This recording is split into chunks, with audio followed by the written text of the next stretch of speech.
Hello everybody, నా పేరు doctor స్ఫూర్తి. నేను consultant fertility expert at Avani fertility and andrology, Kukatpally branch. ఇవాళ మనము ఐవీఎఫ్ ద్వారా వచ్చే బేబీస్ హెల్దీయా కాదా అనేది చూసుకుందాం. సో చాలా మంది పేషెంట్స్ క్లినిక్ వచ్చి ఇన్ఫర్టిలిటీ ఉంది, so you have to go through IVF అనగానే అడిగే ఫస్ట్ క్వశ్చన్ ఏంటంటే ఇది న్యాచురల్ ప్రాసెస్ కాదు కదా, మరి బేబీస్ హెల్దీగా ఉంటారా లేదా అనేది అడుగుతూ ఉంటారు. సో న్యాచురల్ ప్రెగ్నెన్సీస్లో మనకి ఎంతైతే అబ్నార్మల్ బేబీస్ వచ్చే ఛాన్స్ ఉంటుందో, అబ్నార్మాలిటీస్ వచ్చే ఛాన్స్ ఉంటుందో బేబీలో, ఈవెన్ ఐవీఎఫ్లో కూడా సేమ్ పర్సంటేజ్ ఉంటుంది. ఎందుకు అంటే ఇక్కడ మనం యాజ్ సచ్ బేబీది జెనెటిక్ మెటీరియల్ ఏమీ చేంజ్ చేయట్లేదు, but what ever is happening naturally inside అది మనం బయట చేసి ఎంబ్రియోస్ని ట్రాన్స్ఫర్ చేస్తున్నాం. కానీ ఐవీఎఫ్ ప్రాసెస్ వల్ల, ఫర్ ఎగ్జాంపుల్ మీరు if you're going for multiple embryo transfers, so more than 2 or 3 embryos transfer చేస్తున్నారు అన్నప్పుడు మల్టిపుల్ ప్రెగ్నెన్సీస్ అంటే ట్విన్స్ కానీ ట్రిప్లెట్స్ కానీ వచ్చే ఛాన్స్ ఎక్కువ ఉంటుంది. సో ఈ ట్విన్స్ ట్రిప్లెట్స్ ఉన్నప్పుడు ఏంటంటే ప్రెగ్నెన్సీ కాంప్లికేషన్స్, అంటే ఇప్పుడు ప్రీ టర్మ్ డెలివరీ అంటే మొత్తం నెలలు నిండక ముందే డెలివరీ అయ్యే chance.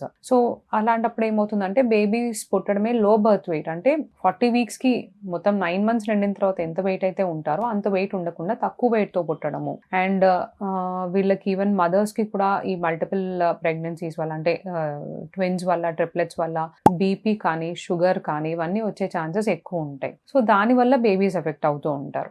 At the same time infertility causes ఏంటి వీళ్ళకి, ఫర్ ఎగ్జాంపుల్ కొంతమంది ఏజ్ ఎక్కువ అయిపోతుంది. సో ఏజ్ వల్ల ఏంటంటే మన బాడీలో జరగాల్సిన చేంజెస్, ఎన్విరాన్మెంట్ వల్ల మన బాడీలో ఏజింగ్ ప్రాసెస్ వల్ల అయ్యే చేంజెస్ అయితే అవుతూనే ఉంటాయి. సో దీనివల్ల ప్రెగ్నెన్సీస్ ఎఫెక్ట్ అవుతాయి, కానీ as such babies genetic material ఏం చేంజ్ అవ్వదు కాబట్టి chances of abnormalities in IVF babies are as normal as in normal conception babies అన్నమాట. Thank you.